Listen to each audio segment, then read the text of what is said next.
Hey y'all, welcome back to Harmon Homestead. Guys, I need your help. A very quick video. So I come out here this afternoon. My husband was cutting grass and he cut over where all of my hickory nuts are.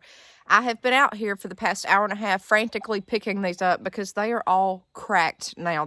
They all have fine hairline cracks, if you can see that in the camera.